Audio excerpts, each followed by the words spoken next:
sana kan bawa uang 10.000. Ya akhirnya makan. Nah makan saya. Setelah saya makan di sana Pak, saya pingin pulang karena saya jalan kaki kan capek. Nah saya berusaha untuk minta tolong ke orang untuk nganterin. Nah yang dimana saya mau minta tolong sama orang itu berawal dari minta tolong sama orang, tapi orang itu tidak bisa. Nah terus akhirnya saya minta tolong ke perempuan Niki. Ke cewek ini saya minta bantuan. Terus saya bilang ini, Mbak, bisa enggak minta tolong anterin ke kampus? Bisa, dia bilang. Nah, dia setelah itu bersedia dia nganterin, dia masukin laptop, Pak. Nah, setelah dia masukin laptop, jalanlah barengan ke parkiran. Nah, jalan parkiran, setelah kita jalan parkiran, digoncengan saya digonceng. Nah, jalan terus ke kampus itu, seret. Tapi enggak ke kampus larinya, Pak. Diputer-puterin saya di Islamic Center di depan ini 3 kali, seret. Nah, saya kan nggak berani nanya karena orang sudah bantu kan. Kurang enak lah, saya udah syukur-syukur dibantu, tapi saya diam aja. Nah, diputar-putar, balik arah lagi Pak, ke tempat suatu penginapan itu atau homestay itu. Tapi enggak sih saya berani ngomong apa-apa. Saya enggak ada uang posisi Pak. Nah, terus seketika dia yang bayar, dia yang bukain pintu, dia yang semua-muanya lah gitu. Nah, akhirnya saya diam dan tidak bisa ngelawan Pak, karena keadaan saya seperti ini. Nah, saya hanya pasrah gitu. Nah, setelah itu saya singkat aja, setelah saya sampai di homestay itu, dia yang bayar kepada orang itu 50. Nah, terus dia yang buka pintu, masuk dah, disuruh saya sama dia masuk. Dia juga masuk, dia di depan kan. Nah, saya ikutin dari belakang, masuk dia juga. Nah, terus saya masuk, ditutup pintunya Pak sama dia. Nah, tiba-tiba saya kaget Pak, seperti baju celana saya dibuka. Mau ngelawan, tidak bisa. Kalau saya ngelawan kan posisi pasti akan malu saya karena saya dibuka semuanya telanjang itu. Nah, akhirnya saya diam aja. Terus dia di atas saya, dia yang gituin saya, dia yang buka semua-muanya. Nah, setelah dia buka semua-muanya itu, dia yang bersihin lagi. Setelah itu dah berhubung itu, dia yang bersihin lagi, dia yang nyuciin, dia masangkan baju. Dan balik ke kampus. Tapi sebelum balik itu, dia gini Pak, setelah dia di kamar itu kan, dia pakai baju, pakai celana, saya dipakein juga, baik-baik aja. Terus dia nelpon temannya. Saya enggak tahu dia nelpon siapa pertamanya. Nah, yang di mana ada gini, halo, kamu di mana ini? Saya sudah mau balik ini, dia bilang gitu. Tunggu saya di Islamic Center, dia bilang gitu. Saya enggak bisa berhenti sebelum kamu berhenti di sana, dia bilang gitu. Saya kira ada urusan apa, atau apa kan enggak ada curiga atau gimana. Dan saya juga kelemasan itu Pak, kayak capek gitu karena udah begitu itu, udah enggak bisa ngomong apa-apa dah. Kayak mental saya gimana dah gitu.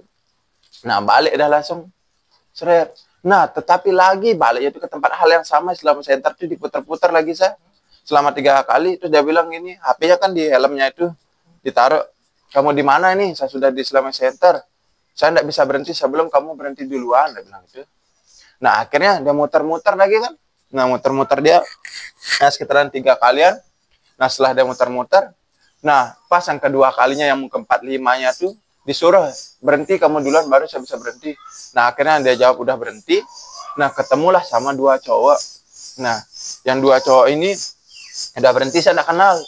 Dia enggak kenal lah, tiba-tiba cewek ini berhenti di belakang. Yang cowok ini Islamic Center itu seret berhenti. Nah, terus dia ngeliat sekelilingnya cewek ini kan kayak orang berinteraksi biasa. Saya diam, tak kira dia ada urusan, dan saya tidak bisa ngomong apa-apa dah, kayak kemak-megaan tuh, kayak diam tuh.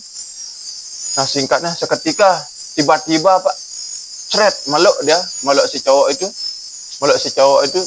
Nah, langsung yang satu cowok itu moto, cekret, pas lagi pakaian saya yang diviralin itu dah, yang baju biru itu, cekret di foto. Nah, langsung seketika kayak kejadian sesuatu. Nah, terus yang cowok itu bilang, kenapa kamu naik di sini? Apa alasan kamu naik di sini? Ya Pak, mohon maaf sebelumnya, saya minta tolong mau diantar ke kampus, kok jadi begini? Dia bilang gitu. Nah, singkatnya, bilang, saya laporin kamu nanti, dia bilang yang cowok itu kan. Yuk, laporin dah, tak bilang gitu, saya tidak ada ngapa-ngapain. Terus dia bilang gini, cewek ini nyaut dia berbicara, kita tidak bisa ngelaporin dia, kita tidak punya bukti, dia bilang gitu. Nah, udah gitu peluk-peluk, udah ngomong apa barangkali. Nah, jalanlah ditinggal saya bertiga sama yang 2 nih, yang cowok ini gonceng cewek, yang satu buat sendiri. Nah, ketika saya mau ngomong kenapa motor saya udah ditinggal duluan Pak, gitu. Selama perjalanan ada nggak komunikasi dengan dia? Nggak ada Pak, saya hanya minta tolong di kampus saja, gitu. Minta tolong diantar ke kampus. Nah, Tapi kan karena saya bingung, pertama itu dia diputer-puterin 3 kali, saya diam aja gitu. Mau turun tidak bisa, mau loncat kan nggak mungkin gitu. Otomatis luka nanti saya gitu. Berarti sepanjang perjalanan itu tidak ada sama sekali. Tidak ada, ya. Apa-apa. Nggak ada, biasa-biasa aja gitu. Cuman yang saya sakitin itu malamnya tuh Pak, setelah apa namanya? Setelah siang saya digituin itu, malam sama tidur saya lihat postingan dituduh gini, seorang mahasiswa memperkosa mahasiswi di teras Udayana yang duduk di sendiri, dia bilang gitu. Ada kan di yang itu. Terus lagi beralih ke homestay. Nah, lagi beralih sampai sekarang laporan ini dibilang pelecehan seksual atau kekerasan atau pemerkosaan. Nah, sampai sekarang inilah itu kejadiannya, Pak. Sampai saya tidak bisa apa-apa.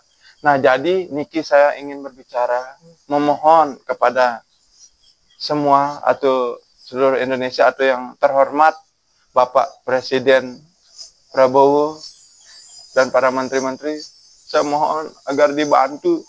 Karena terus terang, saya tidak bisa berbuat apa-apa, saya tidak ngerti apa-apa. Nah, terus saya juga tidak bisa dikasih keluar. Sekarang ini saya ditahan selama 20 hari, diam di rumah, tidak boleh kemana-mana. Keluar sedikit katanya ditangkap, dia bilang. Sama ini polisinya, ya keluar sedikit ditangkap, dia bilang gitu. Nah, saya ditahan sampai sekarang, saya ditahan selama 20 hari. Iya, tahanan rumah, disuruh diam di rumah, jangan keluar, dia bilang gitu. Gitu, iya, saya turutin, tapi saya mohon untuk secepatnya kasus ini bisa berhenti. Saya capek disiksa. Saya pinginnya itu biar bisa berinteraksi seperti semula, yang dimana saya adalah seniman, Pak. Saya pemain gamelan.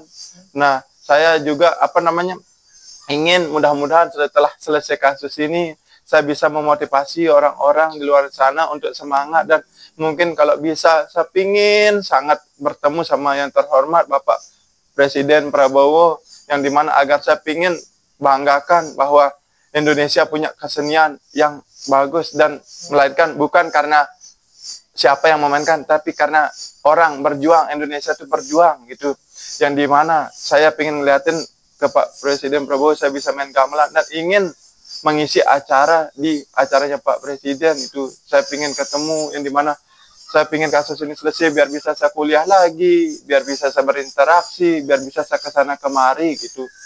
Tapi sebelum sudah selesai itu, pernah nggak yang cowok maupun cewek pernah pun minta uang atau apa? Tidak pernah, Pak, gitu. Ya, saya tidak punya nomornya, bahkan tidak pernah saling oper nomor gitu.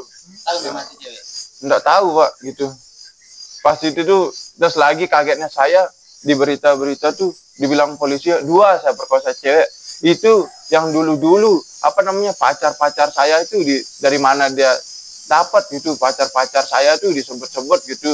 Tapi pernah tahu nggak si cewek ini atau dia kuliah samaan atau? Enggak, saya enggak kuliah samaan. Katanya dia di Undram anak Bima, dia bilang. Pas di polisi saya tahu itu gitu. Itu. Terus dari kepolisian apa dia bilang? Yang bilang apanya? Kayak ke abang gitu sebagai tahanan? Ya, saya ditahan selama 20 hari. Tunggu ke depannya kalau enggak bisa enggak ada apa-apanya lagi ditambah 40 hari, dia bilang gitu. Gitu. Ya. Pada saat proses pemeriksaan itu sudah berapa kali pemeriksaan? Berapa kali? 5 kalian, Pak. 5 kali. Ya, terus disuruh saya periksa sosiologis tuh apa itu? Ya. Ya, itu saya nggak ngerti gitu-gitu gitu. Selama proses pemeriksaan ada intimidasi